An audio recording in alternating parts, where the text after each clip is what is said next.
Right, so councillors and staff, thank you for attending tonight. Just as we start tonight's meeting, I'd like to acknowledge the traditional owners of the land, the Whyalla people. Pay our respects to elders past, present and emerging. Tonight is a formal or informal workshop or elected members briefing, so tonight is not a decision-making forum. We will be recording most of the meeting. However, there will be a couple of instances where we will need to go into confidence at the relevant times. I'll seek leave of the meeting to go into confidence to attend to those meetings. We will go into a private confidential meeting room, those online. I'd like to also, as I'm doing some introductions to the meeting, welcome and thank Brian Strawbridge, who's also online, who's at the last council meeting. Grant, sorry, did I say Brian? My apologies. I do know of Brian Strawbridge as well. Sorry about that, Grant. And Brian Strawbridge's name popped up on my screen earlier today. So sorry about that. Acknowledge Grant Strawbridge is online, noting that council appointed Grant to the role of chair, audit and risk for the last council meeting. So thank you. Sorry, the general from me. So, and also acknowledge Costleby, who appointed as a member of the audit committee as well. Tonight we've got 4 items of discussion on the agenda. Part of this information is provided as part of mandatory training requirements, changes to the local government legislation, but most of the content is around your understanding of some key aspects of applications, including the confidentiality, motion and delegation, and also seeking some feedback from a potential elected member professional development policy. So I've got 4 items for anyone who watches this meeting either online or by recorded version of it. Tonight is not a decision-making forum, and consequently, no council decision. So with those introductions, I'm going to, in the first instance, our Director of Corporate Services, Barrett, to introduce the first item around council sustainability. Kathy. Thank you, Justin, and welcome tonight to briefing session members and also to Grant and Laurie. Pat Christie, who is the 3rd independent member of the Audit Committee, unfortunately wasn't able to make tonight. But it's great that Laurie and Grant could. This is starting, I guess, the induction program for independent members of our Audit Committee, which is fabulous. So welcome. We have Grant Jennings here, who is our Manager of Finance. Is going to give a presentation in terms of Council's financial sustainability. This does start Council's mandatory training in relation to finances and Council's ongoing financial sustainability. So this will be a portion of it. It will be rounded back to this topic in March as further mandatory training. But we wanted to start this off because we will be very soon starting off our annual business plan and budget process. We thought that it was really important to give new members in particular an overview as to where Council is at with its long-term financial sustainability and some brief introduction to some of the strategies that we have in place. As part of this presentation, we will go into confidence towards the end of it so that we can discuss some other matters that to hand that will do impact on our finances. But Grant, over to you. So, first up, just last a few slides to get through.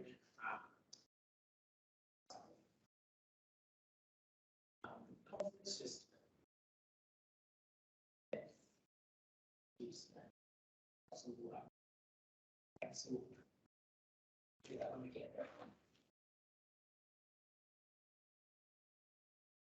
All right, so let's start with just sort of concepts and yeah, then we'll start for that slide. So that's the first. What is council and our finances? I think part of it's that the responsible council and the act is ensuring the council runs correctly and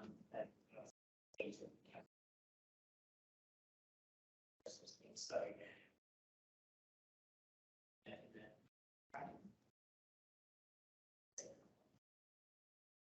finances and entity so that you discharge that.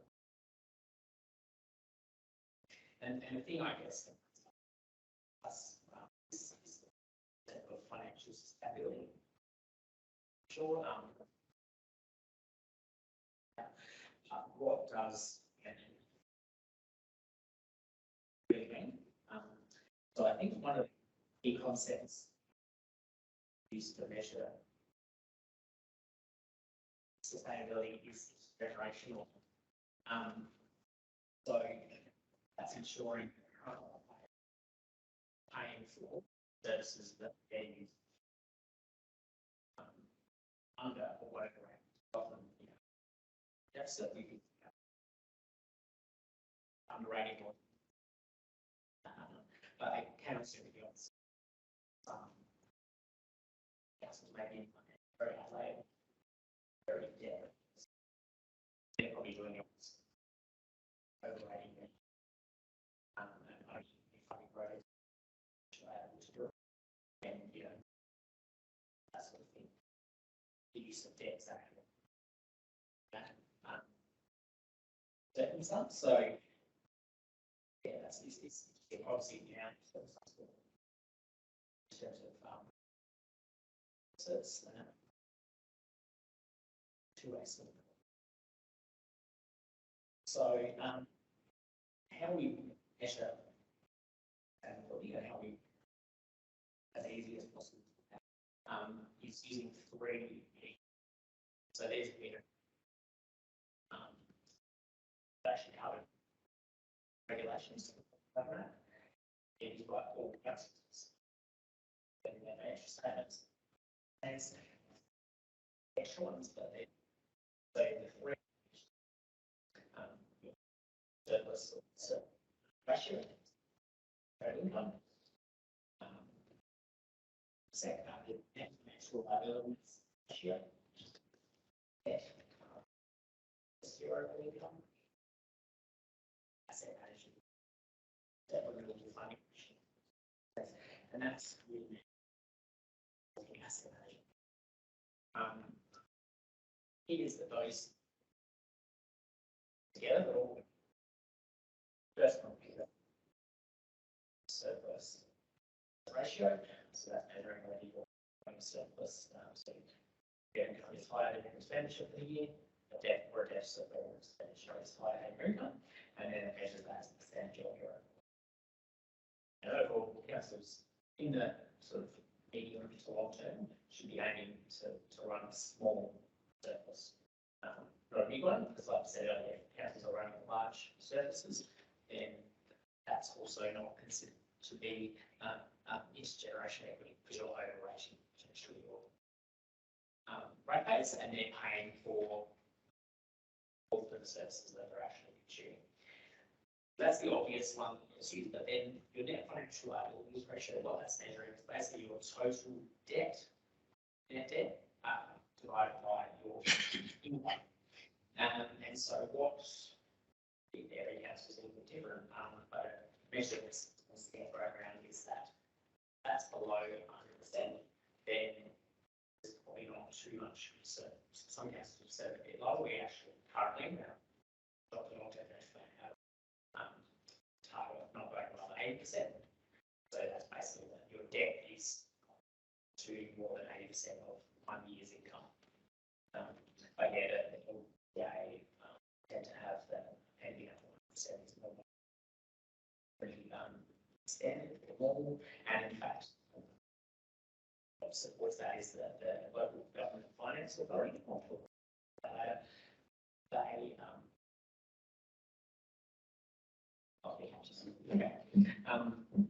so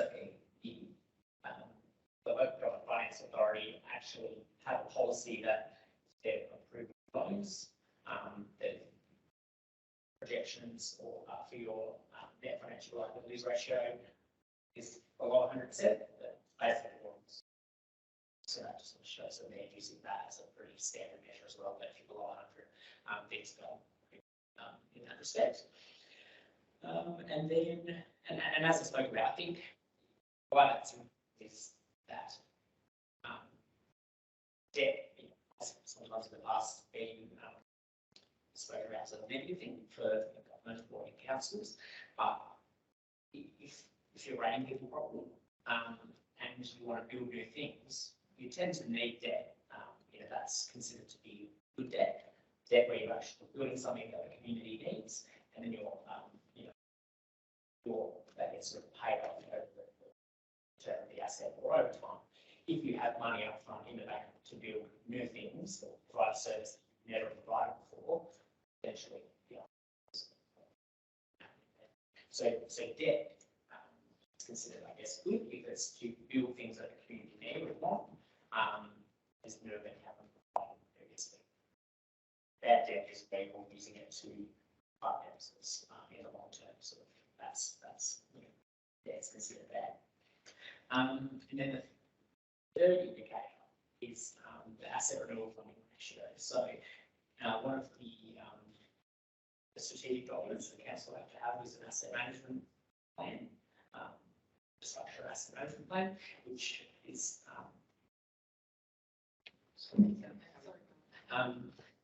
which shows how council what council basically need to spend to maintain their assets at the correct level of service, so that they're not falling into disrepair, not out of use, and that it's providing this service that the community expect. And that there actually quite a lot of data. One of the other things I've got up here is depreciation. So council depreciation is obviously a non-cash item in our finances, and it's easy to look at it and say, well, we're running a deficit, it doesn't matter, we're making a cash surplus on our operating. Depreciation is about 25% of our costs. But depreciation really in the long term is there to fund your renewal. Should be your income should be enough to cover your expenses, including depreciation. And then in the long term, depreciation is on average over a pretty long period, the amount per year you should be spending on renewal. But obviously, every year there's peaks and troughs in how you should be doing it. You don't go and spend exactly depreciation every year. We have a lot of long-term assets that might last 50, 80 years. And so early in their life, you don't need to spend anything on from a capital sense, you just maintain. But then all of a sudden you might have a whole bunch of assets that are due for renewal the same year. So if the council spent 40 million over the last 3 years on its transport assets, because there were a lot of them that were at end of life, it sort of rolled forward a little bit, and so some work was done to get them back up to their standard. And so what your asset renewal funding ratio measures is, are you spending in any given year the amount on your renewal that you should be spending? And that comes from a whole bunch of data. So we collect a lot of data on all of our assets, and we have to do that on a 5-year roll. So, and that goes in our asset management plan. That shows what we should be spending, and then we measure if we're actually spending that or how close we are to it.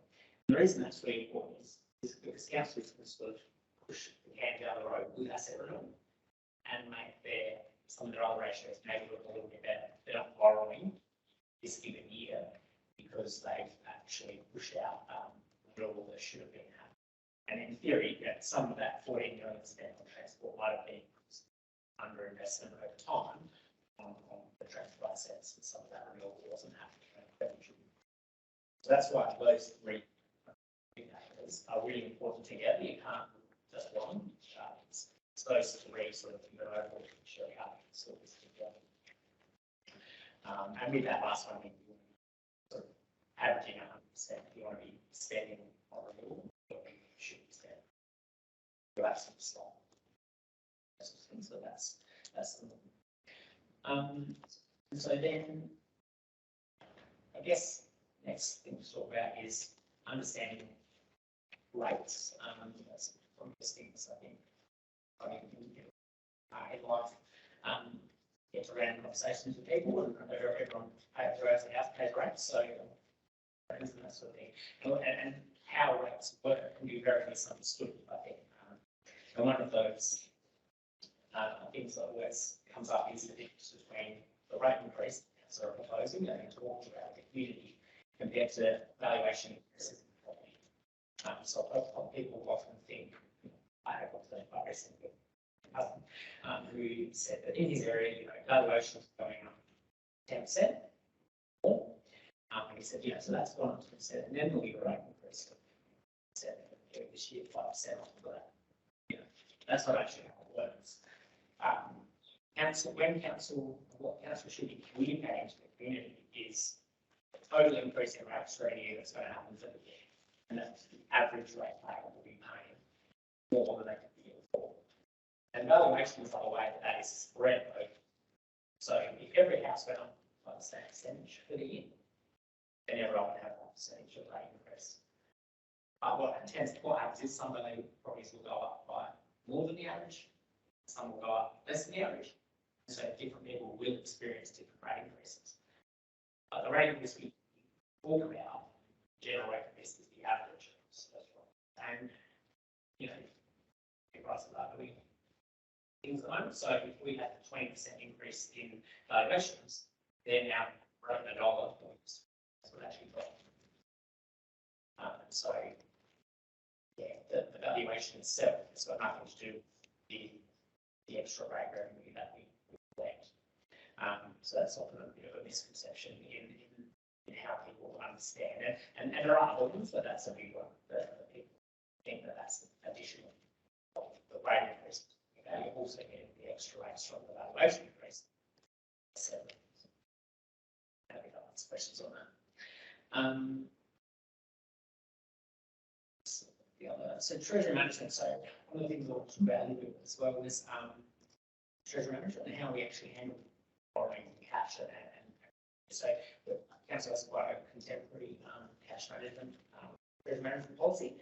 And basically what we do is council holds almost no cash on hand. We have less than $100,000 in cash in our bank. And what we have are loan facilities, approved loan facilities that basically work a little bit like an overdraft, where we can pay them down on any given day, or we can draw down on them on any given day. And what that means is that we pay the lowest possible net interest amount that we can. Versus actually in the bank, even if it's an investment rate, it's normally going to be 2% below your borrowing rate. There's no point in council keeping cash on hand. So basically, that's how it works. Council have approved cash advance debenture facilities. They're approved for a limit on them, but then we can use them to manage our cash flow rather than taking out borrowings. So what used to happen is councils would say, I've got a $2 million project in this year. That's going to be a loan facility, a traditional principal interest loan. You have to draw it down on the day it's approved, start paying interest, but you might not spend that $2 million on that project for a year. And then, so you're going to pay interest too much. And borrowing for individual projects, that's a very sort of old concept. And so council, that's cash flows. Do you want to mention about the Local Government Finance Authority? Yeah, sorry, so that's where I was. Yeah, so all of our loans are held with Local Government Finance Authority. That's actually in our treasury management policy. So the Local Government Finance Authority are basically the bank for local government in South Australia. They're set up on that, so like the state government. And the reason we use them is their borrowing rates are very competitive. They also have the products that we want. They have those cash advance debentures, which are cash management, and we also get bonus interest as well for It's a once a year they'll pay out. So that's based on percentage of the total borrowings and investments we've held for the year. What was that? You said cash advance Debentures. debentures. Debentures. Yes, and the reason that they're called that, so we don't borrow, we don't give any collateral for our borrowings. So normally you would give some property or something as collateral for your borrowings. What a debenture does, it actually is not secured against anything physical, and loan agreements signed with the LGFA are actually secured against our future rate revenue. The reason because they're not fully unsecured, they're not secured against physical property. It's just that we, in the future, we need to make sure that we're using our rate revenue when required to make payments other than. But obviously they are cash, we can pay them when we can and when we need. Just add there, and one of the next items on the agenda is around delegations and authorisations. The Local Government Act provides a number of things that cannot be delegated, and borrowings is one of them. So any time that borrowings are entered into by this council, we must get a council resolution. And I guess I'll explain that because obviously we do borrow on a daily basis. We're asked about that. So how council control our borrowings is that they need to approve the borrowing facility itself. They're normally for a 10-year period, so we've got one a report at some point during this year about potentially renewing a loan facility that's got to its 10-year period. But council also under the Act, and this was actually part of the recent reforms, that within when you adopt the budget for the year, there's actually a resolution in there where you set the maximum borrowings that will have for during that year. So that's actually a new requirement. Sort of implied before, but now it's actually specifically has to be maximum amount of borrowings in that given financial year. So council actually, so council will get a lot of reports about monthly finance report, that sort of thing. So you can see where we're at any given time. But council actually approve the borrowing, use it, and then they set the maximum borrowing for that year on our budget. I guess the last concept I think is just talking about procurement. Our procurement process is obviously the thing that we ensure we get value from the public funds and good outcomes. So that goes back to that sort of first point about managing funds. That's procurement is a key part of that.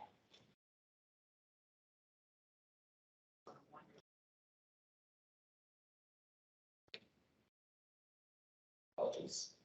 Yeah, I'm not sounding too good on one. So we have a policy we're going to ask you for review. We'll probably come back to council over the next few months. But yeah, so that sort of sets the parameters for how we procure things, how many, what thresholds we need to go out to get this many quotes, when we need to go open tender, those sorts of things. And also sets some things about what we take into account in terms of buying local and any other factors that council sort of want to see in that process. So this council has been doing, I think, does procurement very well.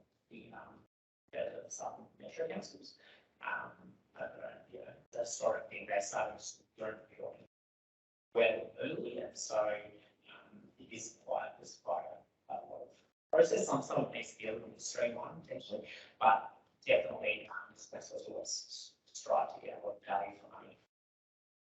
Processes. Alright, so that's at that juncture, Grant. This is obviously the start of the presentation. We'll deep dive into some of this material more as the presentation progresses. But just at this point in time, do councillors have any particular questions or things that you'd like to hear about? Because then Grant can potentially pick those up at the relevant stage of the workshop. Anything that unknowns that you'd like to comment? So, order. Yes, it's not that it was an unknown, but you mentioned about how the rates were calculated, and I was trying to get my head around it. I didn't quite fully understand it, but I wouldn't mind if you could revisit that at some point. Yeah. Perhaps. example that we mentioned about the rates are decided to go by a certain amount, that's then divided up community based on the increase. Yeah, I've got rate setting one as well. And thanks for that, Councillor. Take that one on board, and certainly rates are something we will definitely be diving in terms of conversation. Other questions at this point in time? Flag, just to make sure that we try to cover it off as Mayor. That's all right. Can I also say that finance in local government is one of those things, as a generalisation, is can be quite complex. So no question is a silly question. So please, if you hear terminology that's used or you don't know how something works, please just flag that you'd like a bit more clarification. And I'd probably put $5 on if you've got that question in your mind. That probably one of your fellow councillors is likewise. And we'll, if we haven't got the information covered tonight, we'll certainly bring it back at a later stage. But please yell out if you do have any questions. Sorry, Grant, back to you. Yeah, no, and further off that, obviously this is introducing potentially some things that people won't have heard about before, so not even later in the week, next month. I think possibly you had any other question about ask. So, so that's sort of some general concepts up. Now let's sort of heading a little bit more into where council is sitting right now, and context around that. So, a couple for us up here that I think, sorry, but just to do that, there's obviously lots of things that influence our finances where they're at, but I think it needs to show some pressures on the council experience. So one of the big things is obviously one is council's population history. So the population of Whyalla grew very quickly between early 1960s to mid 1970s and reached 38,000 the 1976 census. And then you can see after that point it started to decline quite steeply again. Sort of declined for 20 years quite steeply, and then for the last 20 years has been fairly flat. The figure for 2021 census is identical to the 2001 census. And what that sort of creates is a few things. So there was a bit of building boom that happened and the population was there. So there's we have a lot of assets that were built all at the same time and 60 years old, which is potentially as things are getting towards their end of life. So we have a lot of assets that are all coming to end of life at the same time. And the other thing is that obviously we have the same amount of assets now that was there, but we have less as to fund their upkeep and maintenance. And we don't have less properties, but we probably have a lot less people per property. Is one of the key things. Obviously, the number of cities haven't changed much, but we have a lot less number of people per property. So there's still more pressure on budgets. And what we have, what often is a lot of an aging, a very aging population in the city, and a lot of fixed incomes in properties and living by themselves. So that's, I guess, one big, it creates a number of pressures the population. And sort of related to it, but separate, is that second graph and looking at our general purpose grants. So we get grants from the federal government. And we'll try to show you here. So this is in 2022-23 dollars, showing in real terms what's happened to our general purpose grant over time, over the last 15 years or so. So over that time, the real value of the received from the federal government has dropped by and the equivalent of 10% rates over 15 years. So that alone is probably put pressure on council of about 0.7% per year. But it's just because we're getting less money from the government. And what that comes down to, now over that time, our population hasn't declined, but it hasn't increased. Whereas, the rest of Australia has probably had an increasing population. So we have share of the population is decreasing. There are other factors as well, but that is a big pressure on the council. And so just, you know, the amount we got in 21-22 of the grant only just got back to what it was, you know, step in involved, you know, the actual money received. But, you know, you've had 13 years of indexation over that time. So, so that's quite significant. So, yeah, that is a big one. Sorry, we can ask questions as we go. Yeah. So I can see that, understand the population history, that's a simple one. And the general purpose grant, can you explain that again? So the real value, so It's real, so those aren't the actual values received. Each year, get money for that nominal value, or we actually the problem from federal government based on population. Yes, well, what happens is federal government pay money per population, per head, there's a certain amount they pay each year, and it does go up over time. They give that to the School Grants Commission in each state. All councils have to submit data to the Grants Commission on an annual basis. Regularly, we have to do that. And the Grants Commission have quite a complex formula that that then distributes to all the councils in their state. And that's the determining factor of how much you get is mostly the population. Is that the biggest factor? Or? Oh, it's not. That will determine probably the change over time. It's the biggest factor in how much you're getting, but there are in how much you actually get allocated compared to another council. There are a lot of factors, things like so our CEPA index. I think just spoke about that like one other meeting before. That's a big influence into it. So looking at relative advantage and disadvantage, and one of the ways they actually measure that. So that's quite a lot to other councils. So they'll say you have less capacity to raise your money than someone else might, because they use that sort of like a measurement of ability to pay from your community. So we actually get quite a high payment of the grant compared to other councils in the state, but it's just been declining over time. Based on many factors. Based on many factors. Just add just a couple of local government buzzwords for you. These are what's called financial assistance, otherwise locally and term FAGs, financial assistance grants. As Grant mentioned, it is the way that the federal government allocates money to local government through state government grants commissions, and it's the model that they use. If you think about the fact that they're allocating money right across Australia, is a very robust and technical model, and they talk about horizontal and vertical equity.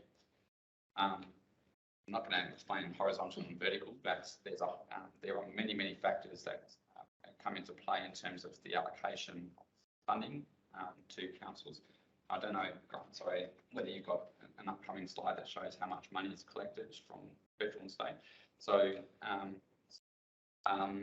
if you look at the three tiers of government, the Australian federal government collects about 86–87% of the total income taxes in one form or another, where local government is about 3%. But if you look at the asset base, local governments, believe it or not, collectively across Australia have about 4 times the assets that we are maintaining compared to the federal government.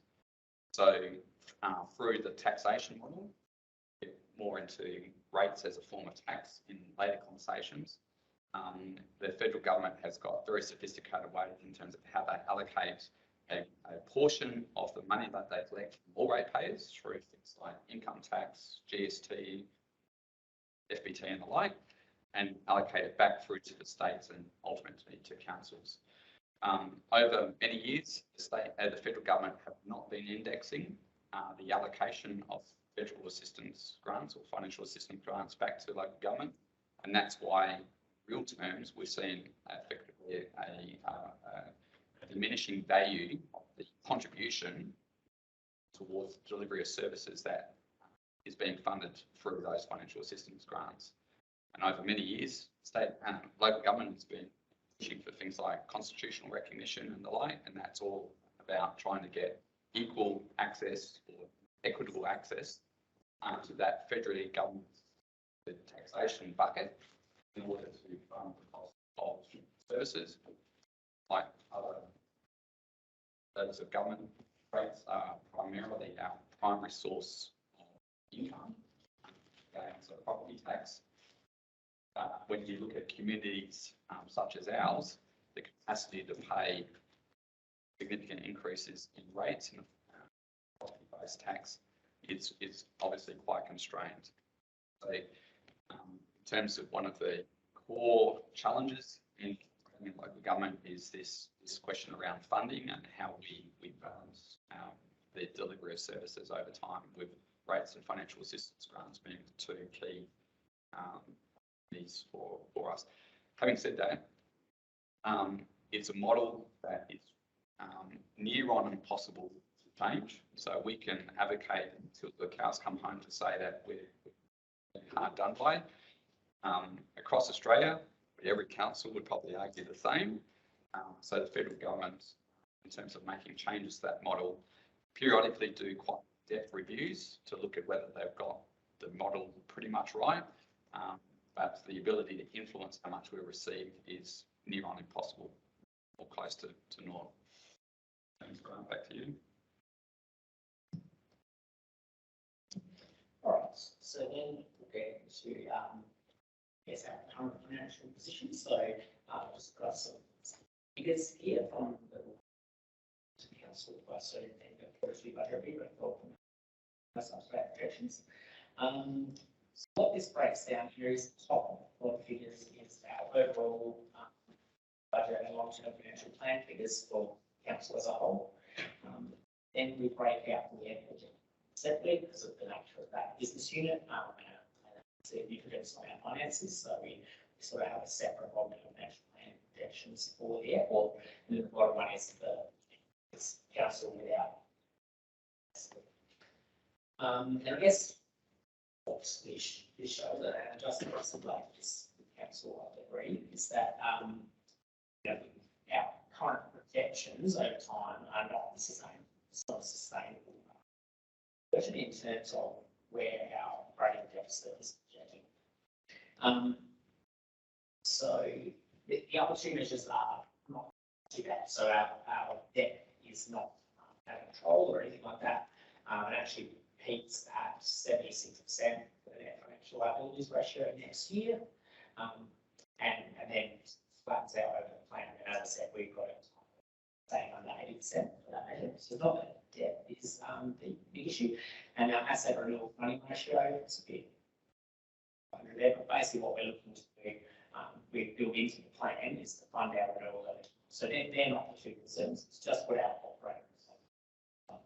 And I'm going to get to the next couple of slides talking about some of the pressures causing that.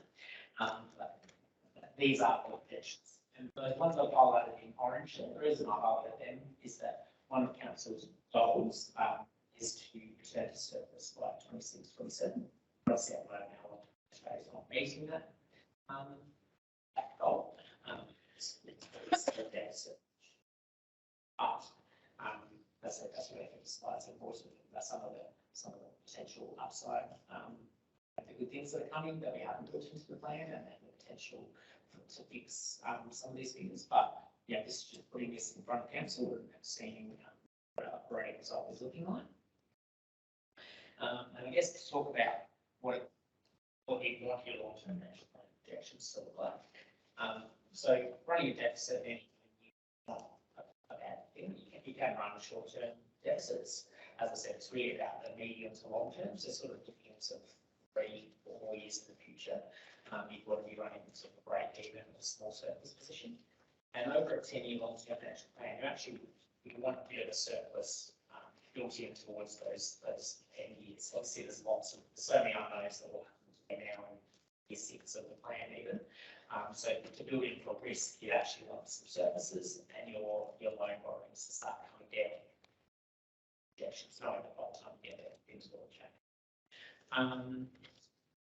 So that's, I guess, that. And then I'll go to the next slide. I'll talk about some of the budget questions that are happening for council. But so the big one is waste management. So what we're seeing over time is that our tonnages for waste is going up. Sorry, Fine. Grant. Yep. Can I just get you to press pause there? Grant Strawbridge, you've got a question or comment? If you'd like to just unmute yourself. Yep. Yeah, yeah, thank you. Do we do upside and downside scenarios on those numbers as well to see where the range maybe if it turns out better or potentially turns out worse for us?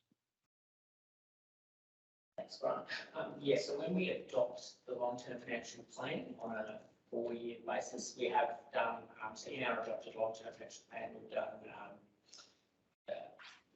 analysis of some key things changes. So like what happens if CPI was lower or higher than we had, to see whether how sensitive the plan is to CPI, for instance. And we've also done obviously rates growth. I haven't spoken about that yet, but we also measure for rates growth changes and a few other items. So we haven't necessarily brought that back to council on a regular basis, but we could do that more regularly. But definitely when we adopted the long-term financial plan, we did do some sensitivity analysis of a few key areas.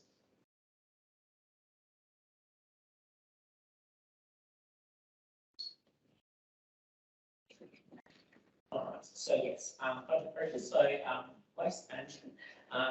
Yeah, what we're seeing is probably more tonnage of waste and a bit more costs from leak dumping and more use of our hard waste. So there's some pressures there, but also in the current year we've had some pressures where our plan will offer building CPI. Yeah, just I just want to declare an interest conflict in this, but I'm happy to start a meeting because we're not going into financial details. Thank you, Councillor Inglis. Yeah, understands your potential or perceived conflict of interest in relation to waste management, but tonight is at a high level, so happy for you to stay in the room. Thanks for declaring that, and Grant, back to you. Yeah.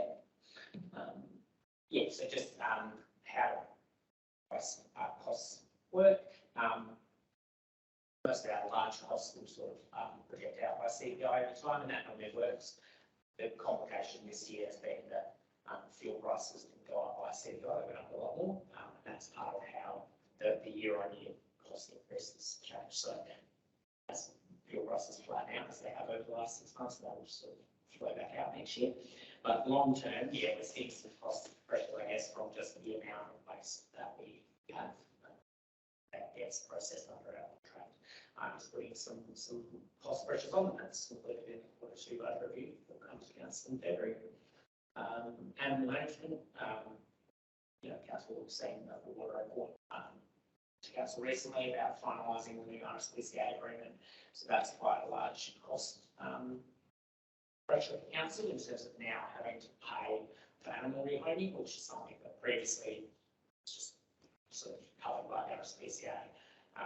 So we're one of the first councils, there are a few others that are starting to see that cost pressure, but we're expecting that local government, South Australia as a whole, will start to see that cost pressure over the coming years with potential changes to the Animal Management Act, meaning that councils have to manage cats.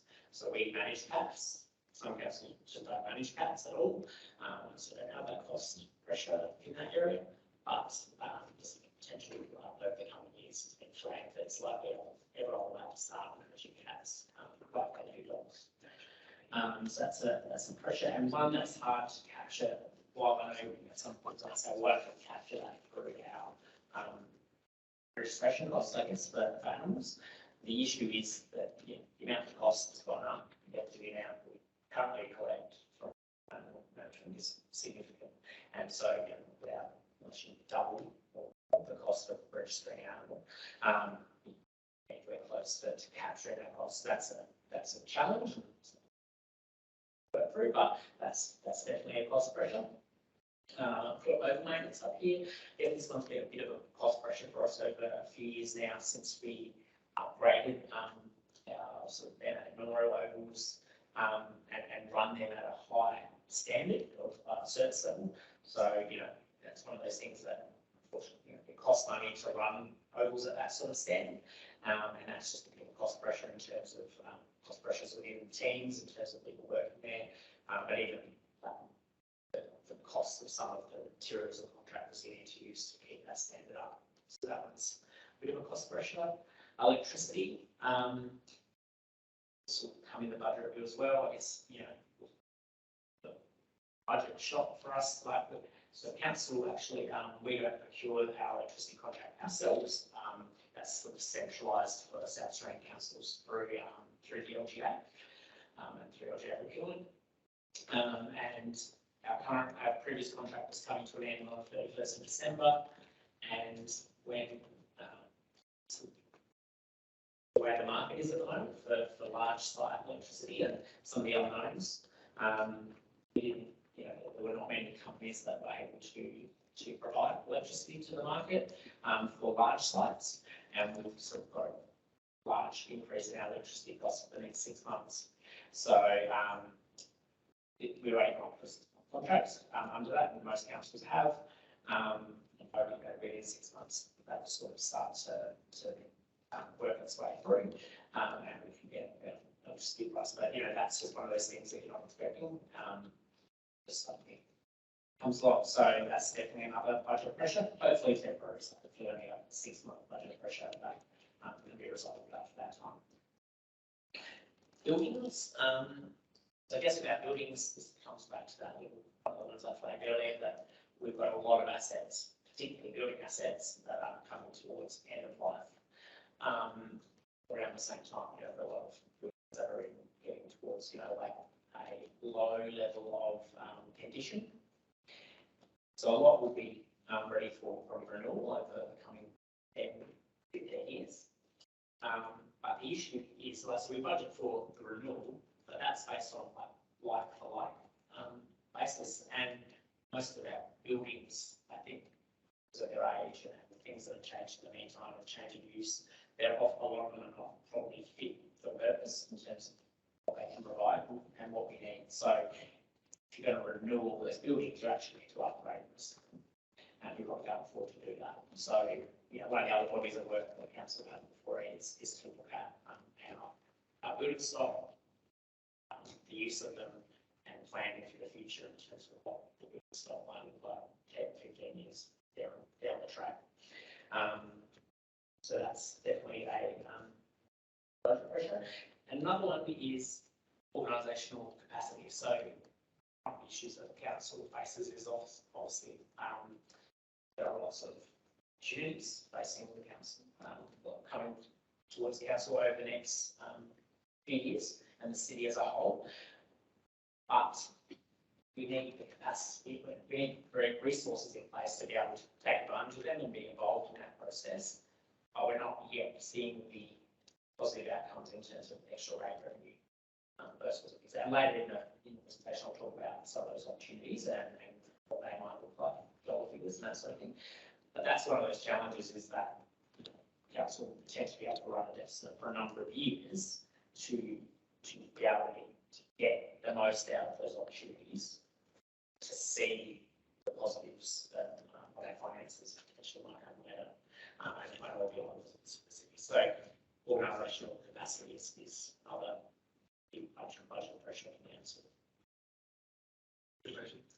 Is that in regards to personnel, like human resources? Primarily, I think, obviously there's other things to it as well, where you need to be able to get contractors in or consultants on specific things and that. But I think, yes, definitely, we've got a few, we have the right people and enough people to be able to handle the thing. There's sort of local forces, but also greater forces as well, with getting skills to Whyalla that might not be an ongoing role. But just even for short-term stuff, it's just hard to get a builder, hard to get a painter, that sort of stuff. Yes. Yeah. Okay. Thank you.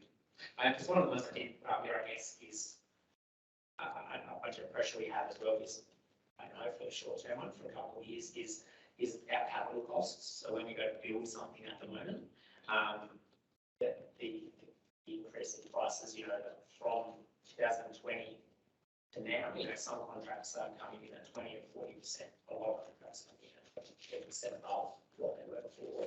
And simply that's a statewide national issue in terms of shortage of capacity. So much stuff happening that you really struggle to get enough people to do jobs and so it's affecting prices. So that's one way, but yeah, that is affecting us as well. It doesn't affect our operating budget straight away, but what it does is it lifts capital prices, so they've got high appreciation, but also high interest costs if we have borrowed. You know, if we have to approve a high budget for a project, we've got more interest if we borrow the high interest. So there's lots of flow effects. But hopefully, you know, some thoughts about whether some of that is temporary, some of it might pass down. Prices may never recover. So, can I just add to that in terms of organisational capacity? This information will come through to council as part of the budget review and certainly also the CEO performance review.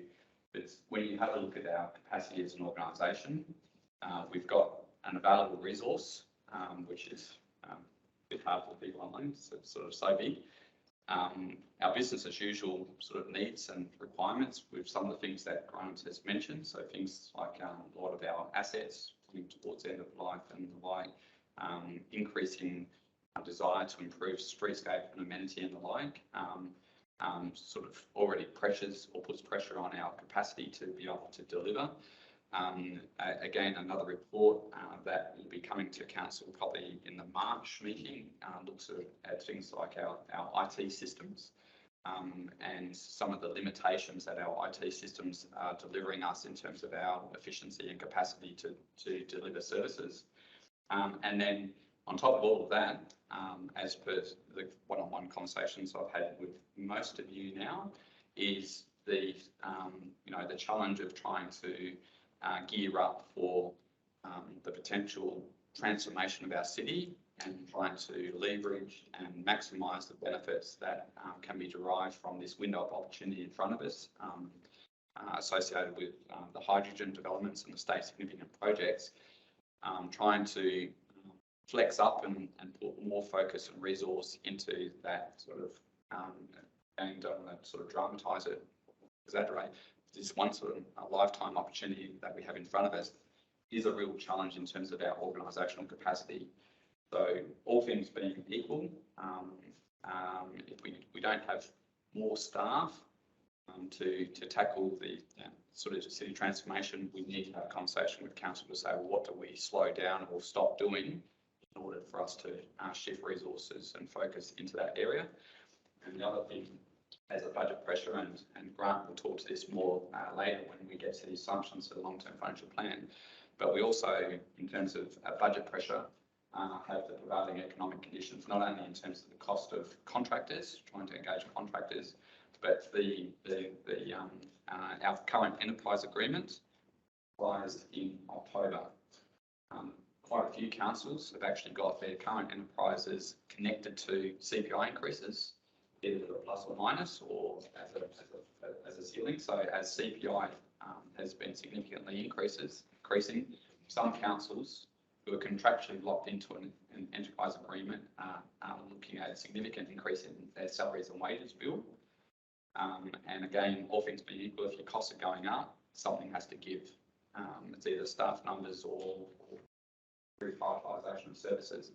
We're fortunate right at this point in time that our current EB is not linked to CPI, but we need to start now in preparation of our negotiations and discussions with staff and unions about what does beyond October look like in terms of salaries and employment arrangements. And clearly it's a challenging environment that we're operating in.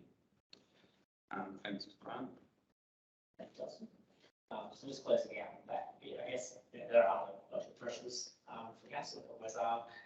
They're the major ones that I guess we're working through at the moment, but and so a lot of them are things that just come along, like they're not necessarily within council's control even, and can be quite significant on council's finance. Just the contracts, it's the we won't able to get anything better than that, but just come to left field one day, and so there's a lot of stuff happening and a lot of budget pressures that sort of are affecting council's capacity and finances. So yeah. Next one. So So the next couple of slides are talking about rates. So I guess the one, and we'll talk about overall the main assumptions in our long-term action plan later, but in terms of how our rate increases across our long-term action plan, it's actually linked and more against CPI. So CPI does drive a lot of our costs. Just to say, with our wages often, not this time for our last ED, but often EDs are linked in some way to CPI, pluses, minuses, or something like that. But in some way, it is. So often CPI will drive some of your wage costs. A lot of our contracts, it's pretty standard that contracts will have a CPI increase on anniversaries, that sort of thing. So it does a lot of our costs are driven at least partially by CPI. And our other key costs in our budget is depreciation. It's not exactly equal to CPI actually, but the cost of basic depreciation, our depreciation goes up each year as we revalue our assets in line with what the cost of capital is doing. As I said, at the moment, cost of capital is actually well above CPI, but in general, the cost of capital will change in the ballpark of CPI, maybe a little bit higher. So often people will say, well, why do you use CPI as the base for your budget? One, it's easiest for, I guess, people outside of council to understand that, you know, that they've heard CPI, they understand it, and they can relate to it. But also, a lot of our costs do move in relation to CPI and not too far away from it. So it does make sense for us to build our budget in that way. And so what we've done in our long-term cash plan, when council last adopted it, we sort of build up the average rate increase we get each year, first linked to CPI, and then work out if there's anything different that we need. Do we need above CPI or below? And I guess one of the key challenges that this council has is that it doesn't have any rates growth. And what that means is it doesn't have growth in the number of rateable projects. We haven't had rates growth probably 10 years. 2013 was the last one. There was a bit of a big push in the city. We had some more properties, subdivisions, that sort of thing. But our long-term plan is basically based at the moment on no growth because that's what we've experienced over a long period of time. And what that means is the challenge is that if council wants to do anything new, if it wants to build something new that provides service that hasn't provided before, either through an asset or revenue service division, we have to increase rates above CPI for our payers because there's no growth to fund it. Often, you know, you've got a lot of councils, for example, of the opposite end of the spectrum is somewhere like Mount Barker, you know, sort of double-digit growth, start to slow down now, but yeah, they have huge growth, and so they often just do a CPI increase or even a little bit lower and still start providing and actually provide more services because there are new rate payers coming in, more properties that are paying rates. So their increase for existing rate payers might be below CPI, but they haven't actually got capacity to fund services. We don't have that luxury, unfortunately. And so our plan, we have built in, council wanted the capacity to deliver projects or new services. So we built in an amount that we thought was balanced affordability with the rate increase required. And so we have a 1% increase above CPI to fund that. And then we have things like local government costs. So over time, wages and depreciation have tended to go up slightly higher than CPI. So we actually built in an amount for that. We're starting in a small deficit position, and so when we adopted our long-term debt plan a couple of years ago, so we built in a small amount to recover that. And there was also a deferred increase a couple of years ago during the start of COVID. So our long-term debt plan actually builds in a rate increase of, on average, over the plan, 1.9% above CPI. And I'll just chuck that there because based on the last CPI that came out February, CPI for December was 8.6%. So maths, CPI plus that extra would be starting with 10.5%. I just put that up there for demonstration. Obviously, lots of conversations to have starting the budget process tonight. It's just, you know, there's a lot of pressure on council budget. And one of the issues is we're in a deficit position. We don't have the luxury necessarily of just saying, well, let's do a small increase and eat into our surplus, or maybe let's just, we're already in a deficit position. So we need the rate increases we've got to into our land, or something else has to change. That's the environment we operate in. Yeah, so that's that, I guess. I got a bit more on rates raising. So the theory behind council's budget is council has the power to set the community on the rates for revenue will raise for the next year.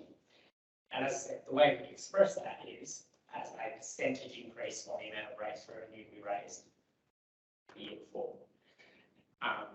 So when we go out to the new and say we're going to do about 5% rate increase, we're talking about how much rate revenue are we raising compared to the year before. Like do separate out any growth, we don't have to worry about that. We haven't got any. But that's a separate thing. You'll normally say this is the rate increase, and then on top of that, we have growth from new rate base. But the rate increase is always what happens to your existing rate base. As I said, they won't all get exactly the same rate increase because we use evaluations to then calculate how much each person contributes to that total rate revenue. And the next slide will actually go to that also. I might go into that. So one of the things is that this council currently rates using site value. One of only 6 councils left in South Australia that rate using site value. And one of the local government reforms that were passed last year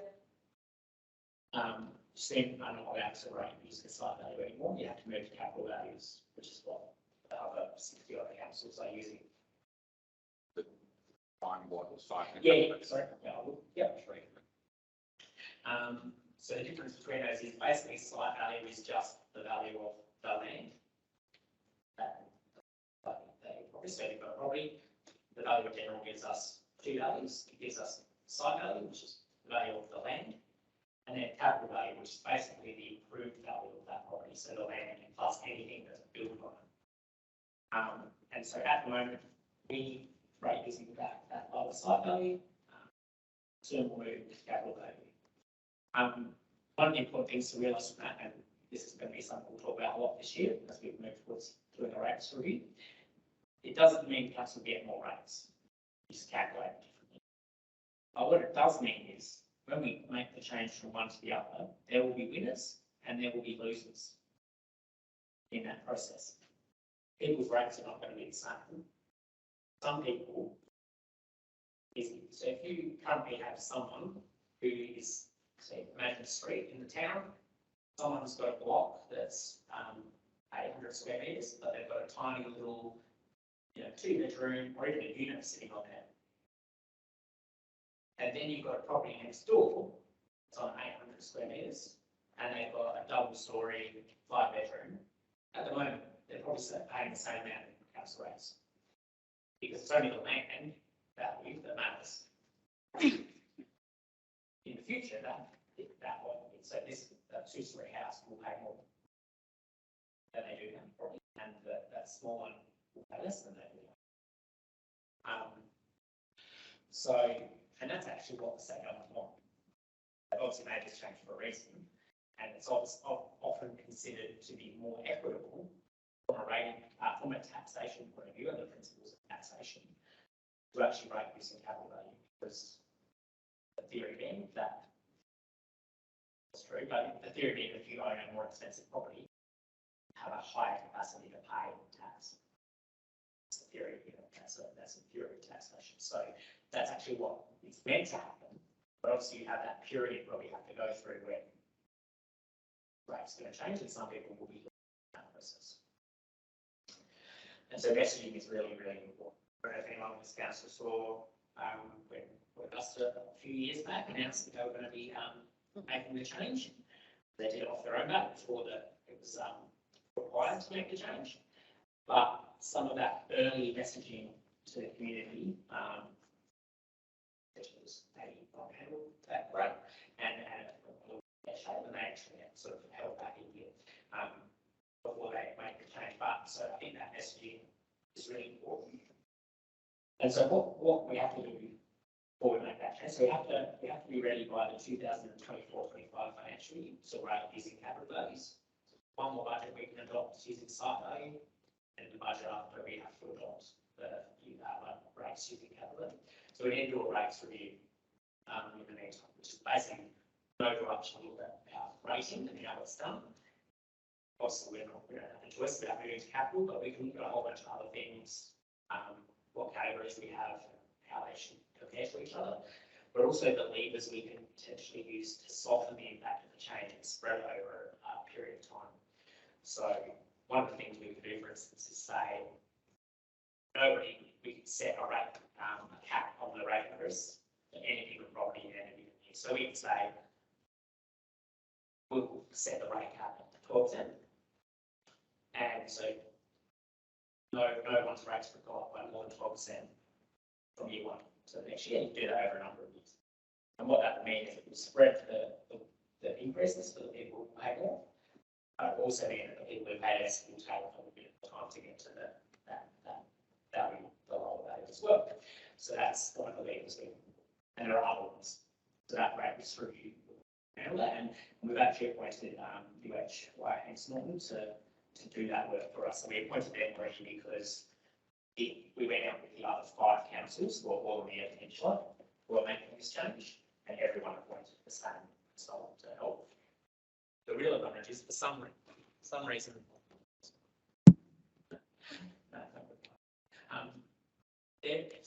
all decided to make the change this year. The coming budget, I have no idea why. That sort of seems a bit rushed, and where we will have the advantage of UHY having done that work for 5 other councils, and then they're just doing it for us next year. And the other thing being, all the other councils are going to have to consult their rates review at the same time they're consulting on their budget. So they'll be talking about their rates policy at the same time they're talking about next year's rate increase. We want to keep those two things very separate. So we want to sort of consult around the end of this year, calendar year, so that we've set our rate policy, and then we go out and talk about our budget and our rate increase for after very soon. So I just had a question. Sorry, my phone's not working. So earlier on, you said that the likely increase was, possibly 10.5%, and you said or something else has to change. When we do the rate review, will we look at what the something else might be? No, that's a separate. I mean, that's really we will be consulting this year on our community plan. We also need to adopt a new long-term financial plan. And then we'll also be doing our budget process. Those things should be where we're looking at overall those sorts of decisions. The rating policy is about how we spread rates that we do raise over the properties that we have. So that's specifically where a rating review is looking at equitability and how we actually raise rates, not the rate increase. And that's what I was going to say there. You want to keep those two things very separate. But we will have an opportunity to hear from you or whoever about other things that could change to potentially reduce the rate increase. So So then just to make sure I've got this right in my head, when you talked about the potential to not evenly spread the increase. So as an example, if someone's got a vacant block of land at the moment and they might be paying whatever they're paying, and if they over the next 12 months, 18 months build a $600,000 house, their rates are not going to increase by potentially 20 or 30% because they've increased the value. Is that what you're kind of thinking? Is that one of the things that will be discussed? You wouldn't normally, in that case, you would normally want to rent them more because they triggered the thing that was the extra rates. That's what normally would happen. Normally you don't get a cap on your rates if you develop your property. You'd be looking at if the person who already has the big house, who's potentially paying this amount, it might be that they've got a large increase, that you try and spread that increase over 4 or 5 years rather than one shot. All right, awesome, thanks, that makes sense. Yeah. And without wanting to elongate tonight's discussion too much or get too complicated, the site value is effectively part of the legacy issue that we have as a city, because using that example, where someone's invested $600,000 in their property, they're not seeing an increase in their rates by virtue of the property investment they've done. Admittedly, if they go from vacant land to something, there'd be a shift there. But you're not seeing the rate revenue from now the fact that there's a $600,000 capital value for that piece of land. We're still rating as we've done in the past based on the land. So we'll talk a little bit tonight when we get to the confidential items, which I think is actually next, where some of those areas are that we can explore in terms of service levels and the like. And then we'll have some further detailed discussion as part of the budget process. If I can, just before we go into the confidential section, the fundamentals for council in terms of the budget in any given year, and this is the theory, is that in the first instance, council works out what services it wants to provide and what service level it wants to provide. Having worked out what services it needs to provide, it then says how much is it going to cost to deliver those services, and then you look at your rates primarily as the basis of how you collect sufficient income to deliver those services. And there's always some balancing or negotiations between what you want to do and what the capacity of the community to afford in terms of rate revenue. So there's this attempt to create a balance between those two tension points. When we then get to the discussion about the rating policy and how you allocate that, the collection of rates across ratepayers, that's where the rating review comes into the discussion in terms of the distribution of that rate burden across the community. So that's why we are looking at keeping those separate. With that, I've got two things in mind. One is supper, and the second thing is wanting to go into the confidential discussion. Councillor, is okay to go for another 15 minutes or so with this item, and then we'll break for stuff, or are you keen to do a toilet stop and grab something to eat now? What's the okay. The other thing in terms of confidential, I'm just checking. Normally we would go through a clunky process of actually going into a confidential meeting room. We've been keeping an eye on the screen. There's no one external currently in the meeting, so we're going to, instead of going through that normal process, we're going to continue the discussions. I'm going to request two things though, or one request and one statement. The first, I'll do the statement first. Whilst we'll keep the recording going just for administrative efficiency in terms of this meeting, the confidential section will not be published. Okay, so just so you can be aware of that in advance. The request now is that we do, not in the formal process of council, but I'm going to suggest that we now go into confidential discussion on the basis of dealing with matters that are a combination of commercial and private, and I think we'll leave it at that. So can I just get a show of hands that councillors are happy to go into a confidential session? Okay, that's carried.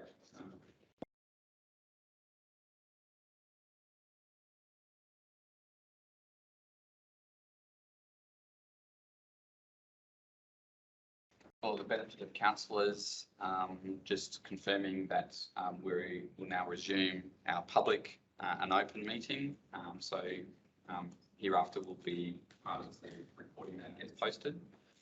I don't expect anyone to out in the foyer waiting to get in the door, but we'll open the doors just in case. Grant, continue. Yeah, so thank you. So we'll just got a couple of very slides, I think. So I know we've covered a lot of content there tonight for a question about questions later on to think of. But yeah, that's just sort of a bit of a broad overview of a lot of content and a lot of items to do background knowledge, assisting, I guess, you know, as we're about to move into the annual business plan and budget process. So it's really important to have that knowledge to help with that. So we've got 3 workshops planned for 27th Feb, 6th of March, and 14th of March to work through annual business plan over a number of topics. The plan at the moment, in the timeline that was presented to council last year, is that we'll go to an audit committee meeting around the 3rd of April. That's to be confirmed. That consultation after it comes to council will be from 27th of April to 22nd of May. And then we normally have a couple of public information evenings, one council meeting. People can come, anyone from the community can come and make a representation to council on the annual business plan budget. And then, you know, after another, was that we normally have another workshop after that and discuss the outcomes of consultation, and then look to have council adopt at the June meeting. So that's the timeline. Obviously, subject to some changes potentially there, but that's what we've got planned at the moment. And then last item. Thanks, Grant. Just very briefly, Grant talked about the community engagement on the annual business plan and budget, and one of council's requirements within the first 2 years of being elected is to undertake a comprehensive review of the strategic plans. This, and you won't be able to necessarily read the detail on this slide, but we are at the same time as having the community consultation on the annual business plan and budget, we will be commencing the significant consultation right across the whole of the city in terms of what is it that the council is delivering, what is the vision for the residents and the community, and then what is council's role in actually delivering on that vision for the community. So it'll be very much a significant engagement program.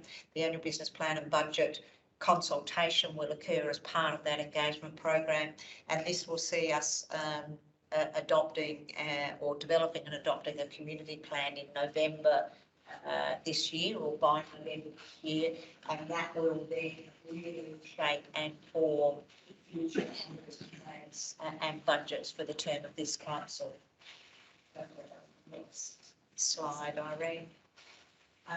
And rather than sort of have a conversation around these 2 questions, we will be talking about community engagement with members at our 2-day workshop, part of the 2-day workshop on the 23rd and the 24th of February. We will touch on community engagement. What is community engagement to you? What does it mean?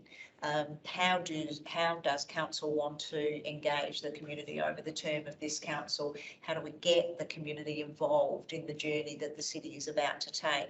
So we'll have a very detailed conversation around that, and look to really, I guess, implement an enlivened engagement program during the term of this council. The last thing to add before closing this session is we anticipate, as part of that conversation on the 23rd and 24th, already I've heard from some councillors that you'd like to engage the community before the draft budget is developed, and then we consult on the draft budget. So we will look at part of those discussions over the 23rd and 24th, potentially how we do that, so that not suggesting it will be quite this way, but go to the community before council gets into a detailed discussion around the draft budget, so that we can then hear what community's got to say, and then be able to go back as part of the draft budget consultation and say, these are some of the things that we've heard from you, and this is how we've factored it into our either our budget or our long-term financial plan going forward. So just give the heads up that will be the conversation 22nd and 23rd.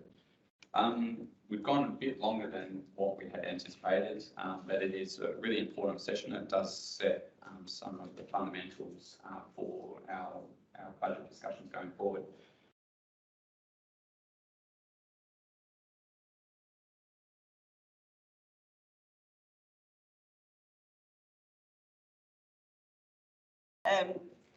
Thanks, Justin. Purpose of the item tonight on confidential orders is a significant item on the agenda for the 20th of February council meeting will be a review of all of the confidential orders that are currently in place for the council. And we felt that given this is a new council and quite a number of the new elected members would not be aware of what those confidential matters are, that it was prudent of us to provide a briefing to you so that you had a level of awareness as to what was actually contained in this and that they had the opportunity to gather further information before the council meeting on the 20th of February if you so wish. I'm going to stop talking there. I'm going to hand over to Irene just to give a bit of a summary.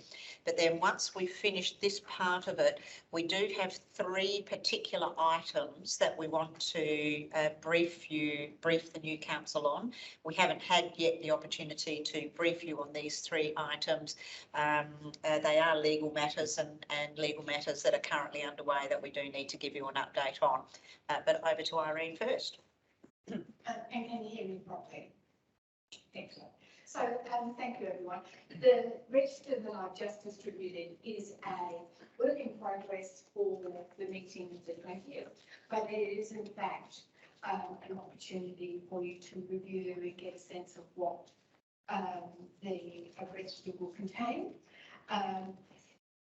This, as I said, is a work in progress and it is not for further distribution. So you're welcome to keep this report, but to ensure that it's confidentiality because of the nature of the information that's in it. I will say that the aim of this whole process is to provide our council members with an insight into how the confidential order protocol was managed prior to the presentation at the February meeting, where we asked actually to pass a resolution on board.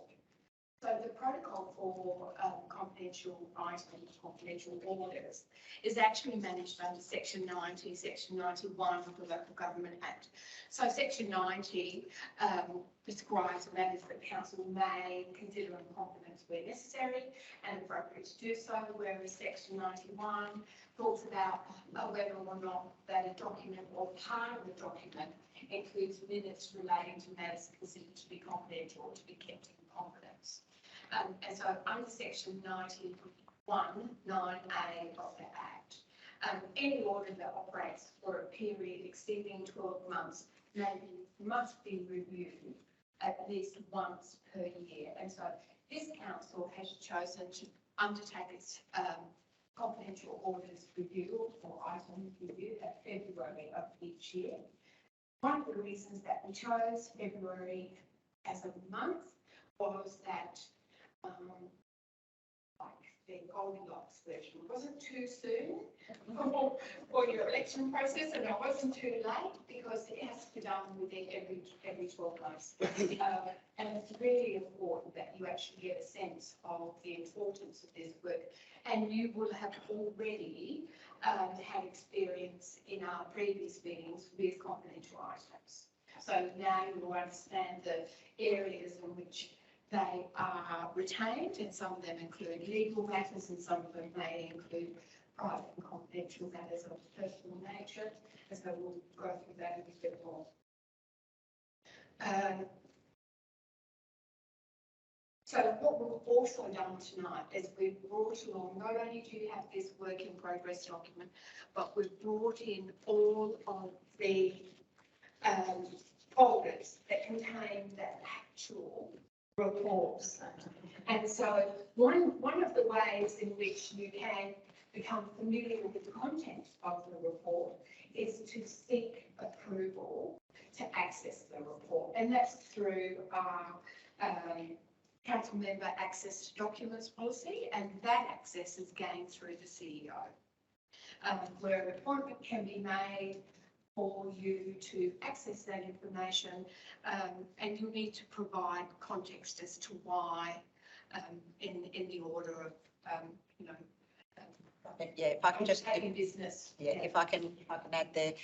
The review of confidential orders, this is a copy of all of the reports. So once, for new members in particular, if you go through this and you're thinking, oh, I'm not going to be able to make a decision on that unless I know a little bit more about what the information is, not a problem. You can access the original report. Just give Irene, send Irene an email.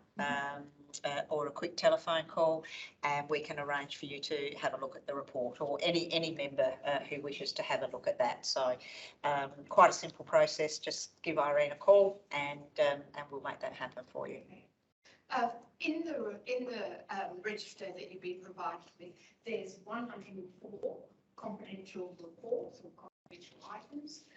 27 of them relate to legal matters, 68 are commercial, 8 relate to what we call personal information of a confidential nature, 1 relates to a security matter, and that item came to council as from our cyber security. So 104 items. Again, it's a work in progress, but we really wanted to bring this information to you now so that you can familiarise yourself with the process and perhaps some of the content in order to make the resolution at the 20th of February meeting. For councillors who've been previously elected, you will have undergone this process before. For our new councillors, it's a very large piece of work. Cassie, did you want to? I guess just open it up if there's any questions. A lot of these items you might think, holy sugar, 104 confidential orders, how on earth has that, come about, particularly given we're an organisation that we uphold the principle of transparency, and with confidential matters coming to the council, how can that be transparent? Quite a number of these items relate to legal matters previously around the Foreshore Cafe. So there's about 17 confidential orders around the operation of the Foreshore Cafe previously. There's quite a number of them around commercial activities or commercial considerations around land that council has had. So that's the primary group of them. So it stands to reason that there are this number of confidential orders. We are very, very hopeful that in this bundle of confidential orders, we have definitely identified that there'll be around 20 that we will release or that we'll recommend release. And then there is potentially another 20 on top of that that we'll be looking to recommend release. But we've got a little bit more work to do internally before we reach that conclusion on those second lot of 20. Any questions? So what's that happens if it is released? Like, is it a gossipy thing? Is there a commercial risk or disadvantage for future discussions? Like, what's sort of the nature of, it's all handed out.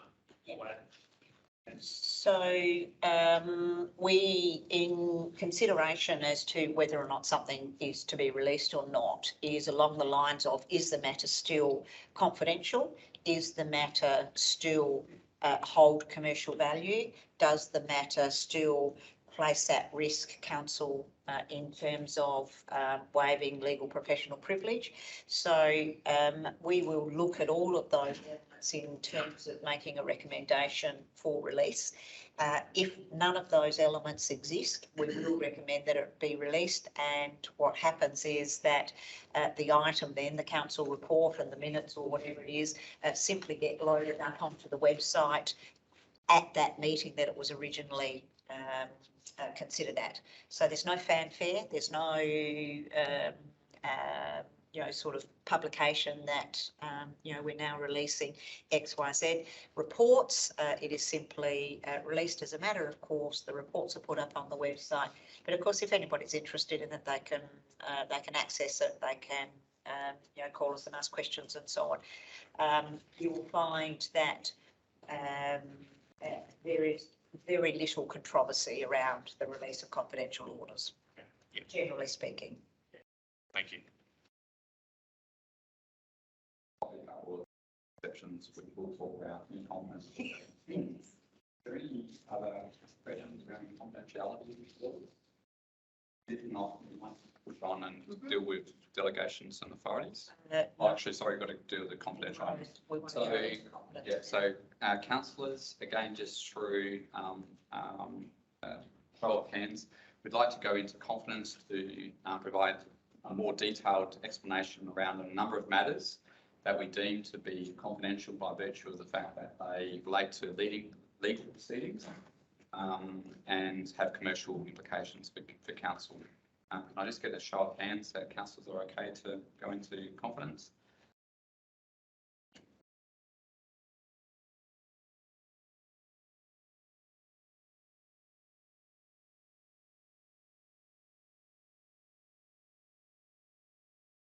So now that we've returned into open forum, I confirm that that will now conclude tonight's discussion and the election of a briefing.